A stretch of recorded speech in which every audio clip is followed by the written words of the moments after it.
छोरी होइन कति मोबाइल चलाएको यहाँ आएर बाउलाई सघाउनु छैन। आजकलका केटाकेटीहरू 24 घन्टा मोबाइलमा झुन्डिरहेको हुन्छ।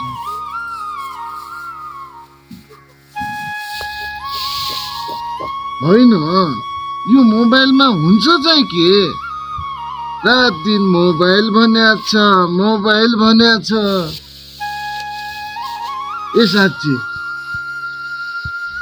मैले हिजैदेखि आरनमा जान्छु भनेको थिएँ, भुसुक्कै बिर्सेछु। त्यो हँसिया लगेर आरनमा जाऊ त। हस् बुवा।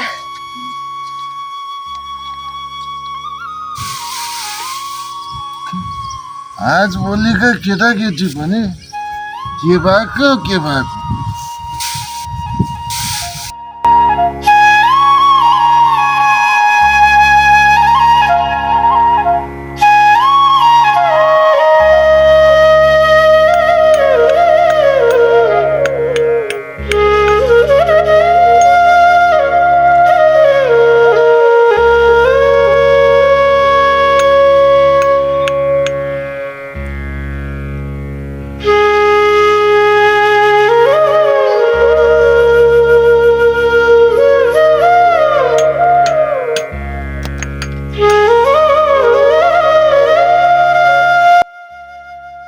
सुन न, मलाई कस्तो पानी तिर्खा लागिरहेछ, एक अम्घरा पानी ल्याइदिनु न।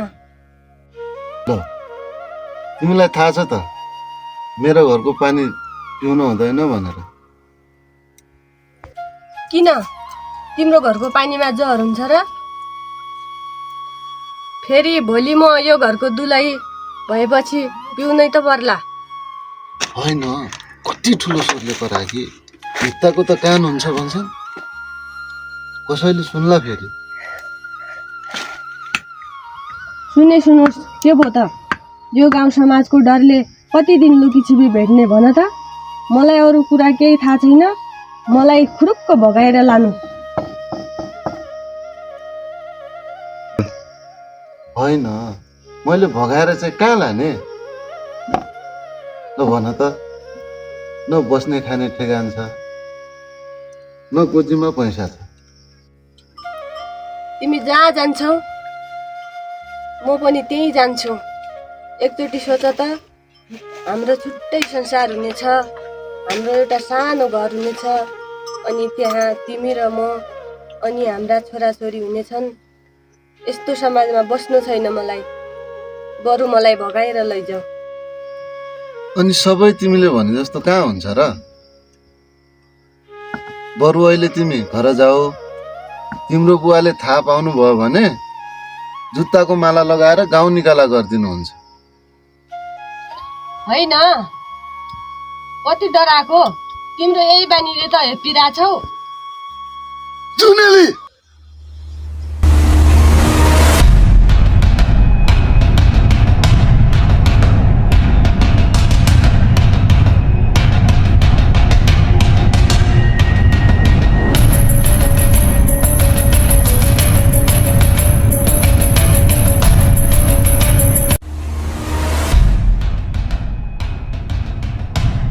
पाचीको यत्रो हिम्मत? अन्त के भयो कि यस्ता पाचीसँग लटारिँदै बस्छस्? ऊ बेलाबाट एउटा हँसिया अर्जपेको छैन। काजीबा गल्ती भयो काजीबा, माफ गरिदिनु काजीबा। तैँले हात जोडेर सुख पाउँछु भने छस् त पाची। काजीबा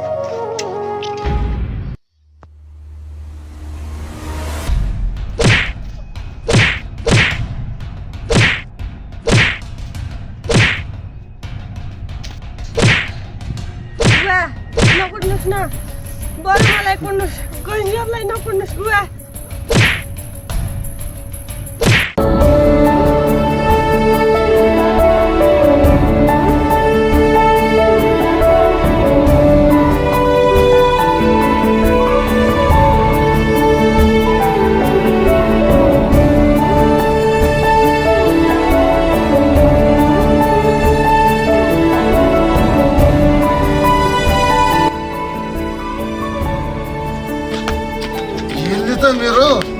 नाकै कटाउने भाइ कम्तीमा आफ्नो इज्जतको त ख्याल राख्नुपर्छ ए पक पक पक पक कहाँ सरासर भित्र जाँदैछ एकछिन यता बस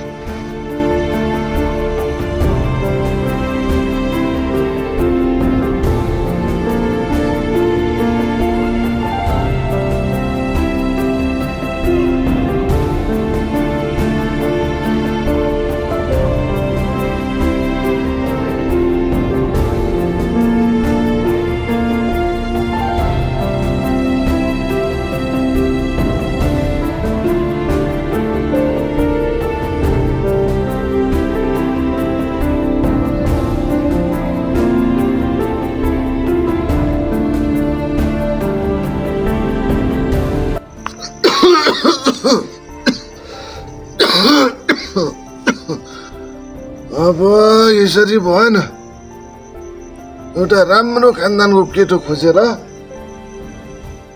छिट्टै नै बिहा गरिदिनु पर्छ यसको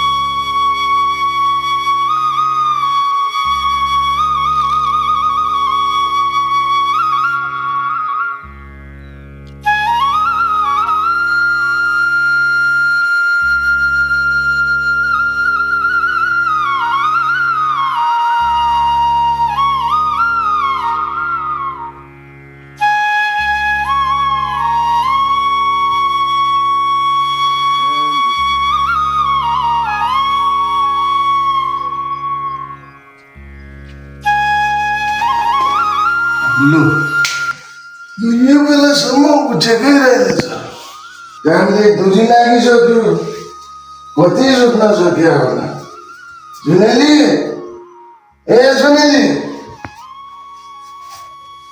कति निन्द्रा लाग्यो होला हजुर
अहिलेसम्म पनि उठेन होइन के भएको छ यसलाई आज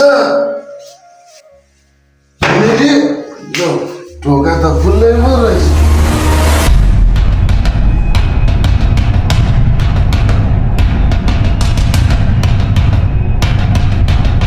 होइन यो त उठिसकेछ त होइन कता गयो होला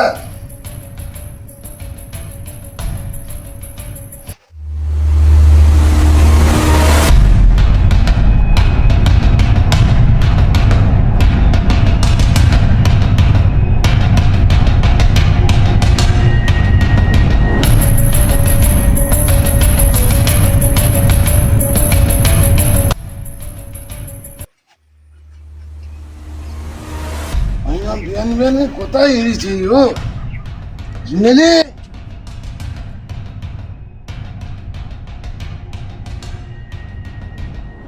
होइन कोही चाहिँ कहाँ फेरि जुनेली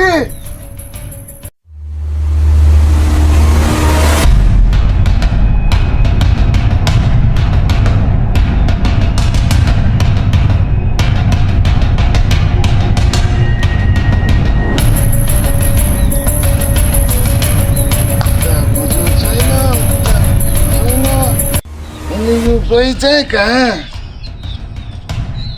यसले पनि सतायो भने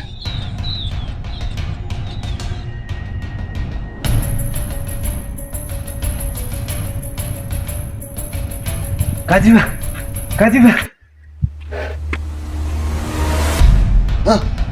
के हो भन् त काजीबा काजीबा घनश्याम र जुनीले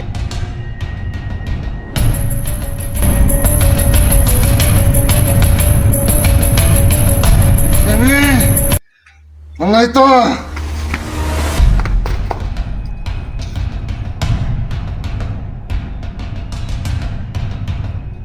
अझै यसका हुन्छ तेरो यत्रो हिम्मत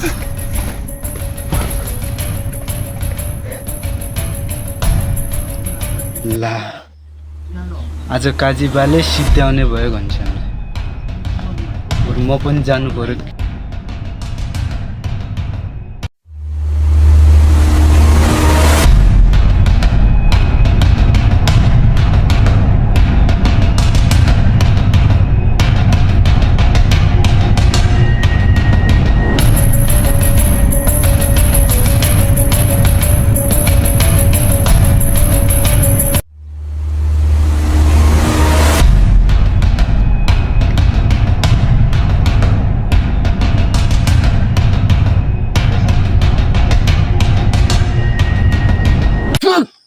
साथी तैँले यो के गरेको यो दिन देख्नु भन्दा त तैँले जन्मिँदै मर्या भए हुन्थ्यो नि मेरो लागि मरिसकिस् तेरो आमाले तँलाई सानै सदा छोडेर गए तेरै चिन्ताले मैले अर्को बिहे पनि गरिनँ आमा बुवा दुवैको माया दिए तँलाई तर पनि पुगेन है आमा बुवाको मन छोराछोरी माथि छोराछोरीको मन ढुङ्गा मुढा माथि एउटा कुरा बुझिराख यो बुढो बाउको आँसुको शराब लाग्नेछ तँलाई अर्को कुरा म मरेको दिन पनि तैँले मलाई भेट्न आउनु पर्दैन सक्यो तपाईँको कुरा के अझै भन्न बाँकी छ म यस्तो जिन्दगी बाँच्न चाहन्न बुवा मलाई खुल्ला आकाशको पन्छी जस्तै उड्न मन छ मलाई एउटा उदाहरण बन्नु छ कि हामी जस्ता प्रेम जोडीहरू जात भातको कारणले गर्दा नछुटुन् आखिर के नै छ र यो जात भातमा हामी धनी गरिब बाहुन छेत्री दलित एउटै होइनौ र जात केवल दुईटा मात्र हुन्छन् एउटा महिला एउटा पुरुष आखिर यो जात भातमा के राखेको छ र हामीले पिउने पानी एउटै छ पिडा सबैलाई एउटै हुन्छ त यहाँ सानो नि ठुलो के नै छ र किन मान्छेले छोएको पानी मान्छेलाई नै चल्दैन तपाईँ उसको ठाउँमा आएर सोच्नुहोस् त पशुलाई भन्दा तल्लो व्यवहार गर्दा उसको मन कति रोला पहिले सोच्नु भएको छ एउटा पशुलाई त छोएर खाना दिन्छन् भने अनि मान्छेले चाहिँ किन छोएको पानी नै चल्दैन वाह छोरी वाह त धेरै जान्ने भएछस् तर बाउभन्दा छोरी जान्ने भएको राम्रो हुँदैन नि यस्ता कुरा सुन्नमा मात्रै राम्रो लाग्छ व्यापारमा होइन सात गाउँको काँची हो मलाई चिप्ला कुरामा चिप्ल्याउन नखोज छेत्री भनेको छेत्री हो दलित भनेको दलित हो एउटा मान्छे भएर जन्मिसकेपछि आफ्नो नियमको पालना पनि गर्न सक्नुपर्छ आफ्नो कुल खानदान सबैको ख्याल राख्नुपर्छ यो सात गाउँ त मेरो नियममा चल्छ भने अब म तेरो नियममा चल्नु म बाँचुन्जेल यो कदापि हुन दिँदैन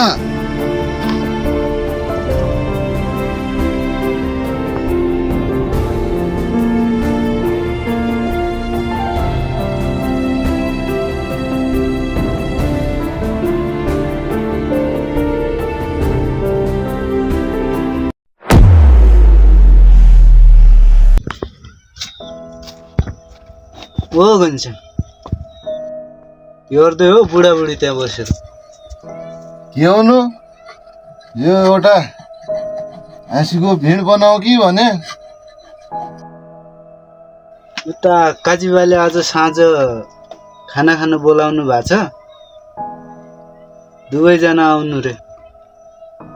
जसरी नि आउनु नि फेरि। ल अहिले चाहिँ म लाग्यो है, यति भन्न आएको। देखिस् आखिर साँचो मायाको जित हुन्छ भन्थ्यो, हो रहेछ होइन त? आखिर बोलायो त बुढाले साँझ खाना खान। ल त पनि तयार हो, साँझ जानुपर्छ।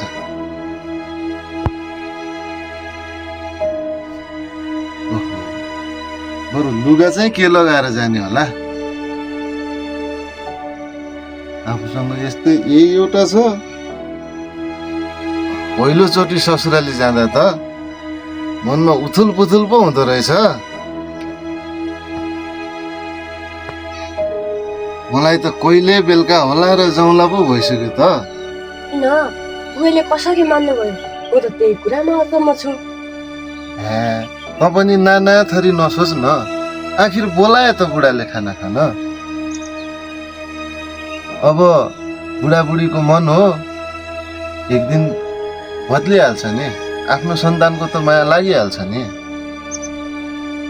ल बरु कामसाम छिटो सकेर तयार भइहाल, बेलुका छिटो जानुपर्छ। हुन्छ।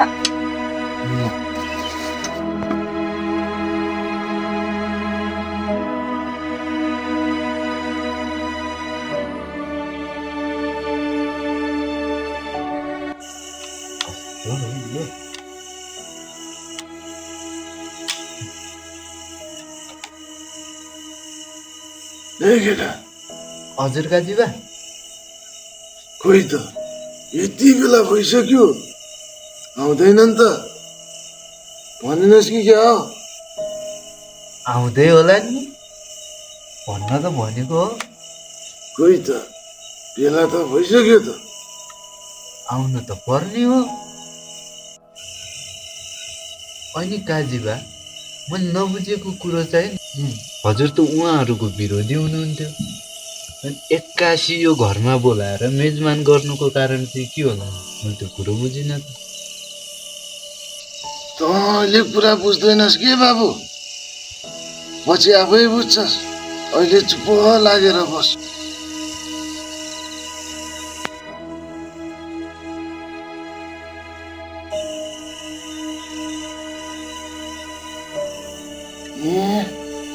ज्वाइँ साहब पनि आइपुग्नु भएछ।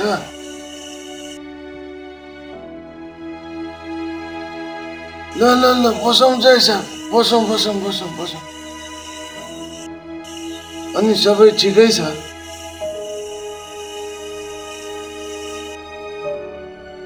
अनि सन्चै आरामै आइपुग्नु भयो नि?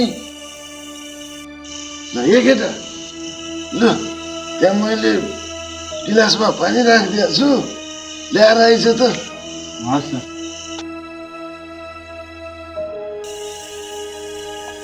ल ल ल दिइहाल्छु है सब। खाइसक्यो।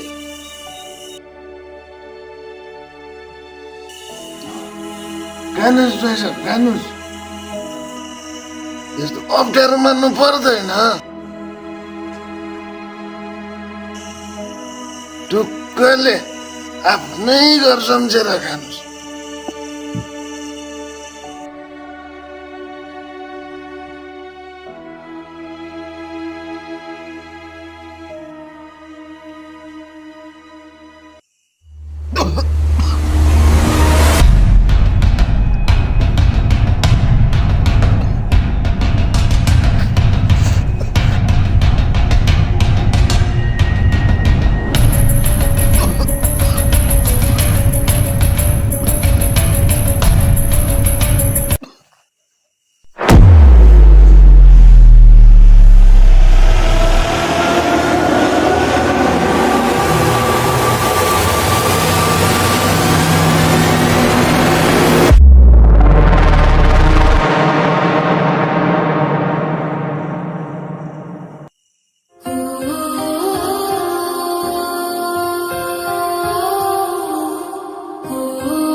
छोरी छोरी छोरी तँलाई के भयो छोरी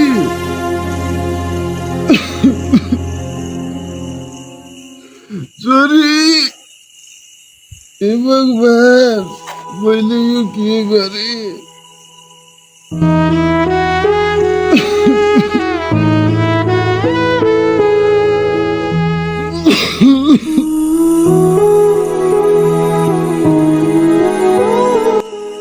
काजीबा आज तपाईँको अन्धविश्वासको कारणले दुईजनाले ज्यान गुमाउनु पर्यो।